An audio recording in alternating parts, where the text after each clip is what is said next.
Today we're going to talk about Roth IRAs and Roth 401k plans. But before we get into that, I think it's important to understand the difference between Roth IRAs and 401k plans and their sisters, which are the Pretax IRAs and Pretax 401k plans.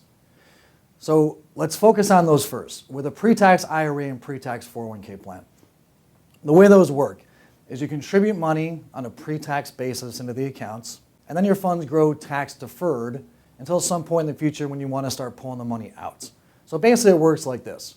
Let's say if I contribute $10,000 to my 401k plan through work, I'm going to get a $10,000 deduction in my income on my income tax return. So that's going to save me money in tax today, which allows me to save a little bit more today because I'm getting that tax deduction. The money grows into the future. At retirement at some point, you're likely going to have other income sources, probably Social Security, possibly a pension. Those income sources are taxed as ordinary income as if you were still earning that money. If you have the bulk of your money in a pre-tax IRA and pre-tax 401k plan, and you need to produce cash flow from those accounts as well, that's all also taxed as ordinary income. The point is, if all of your income stream and your cash flow is coming from those types of sources, it may very well blow you up into higher tax brackets in retirement. The whole idea of saving in these pre-tax accounts is I might be in a lower tax bracket in retirement than today. For many of us, it's going to be the opposite.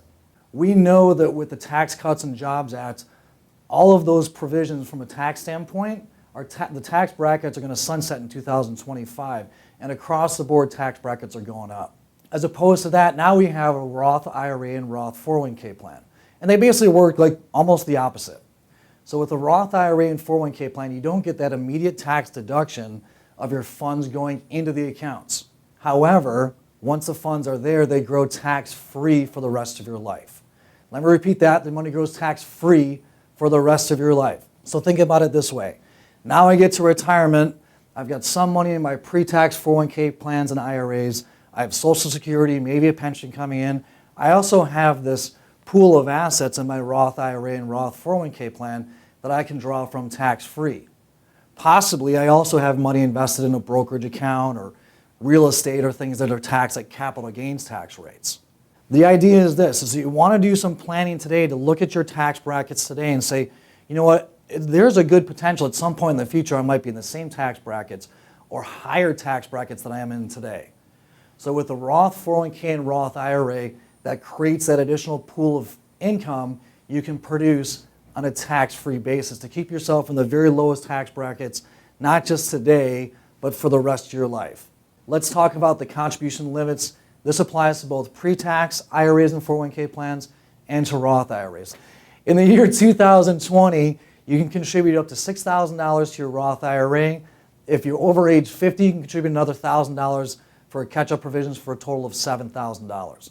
In your Roth 401k plan, the maximum is $19,500, and if you're over age 50, you can contribute another $6,500 for a total of $27,000. So between those two, you can contribute each year a maximum of $33,000 to your Roth IRA and Roth 401k plan. That gives you a great start if you've been saving pre-tax into these pre-tax 401ks and IRAs for a long time to get money saved into a tax-free account.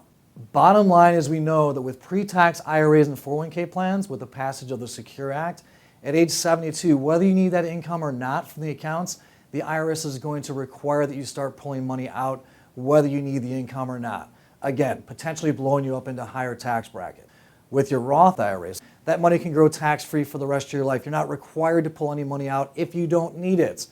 With a Roth 401k plan, there are required distributions, but likely you would simply roll the 401k plan into your Roth IRA, allowing that money to grow tax-free. And then if you don't need it for yourself or for your spouse, the very best way to leave money to the next generation is in tax-free accounts like Roth IRAs.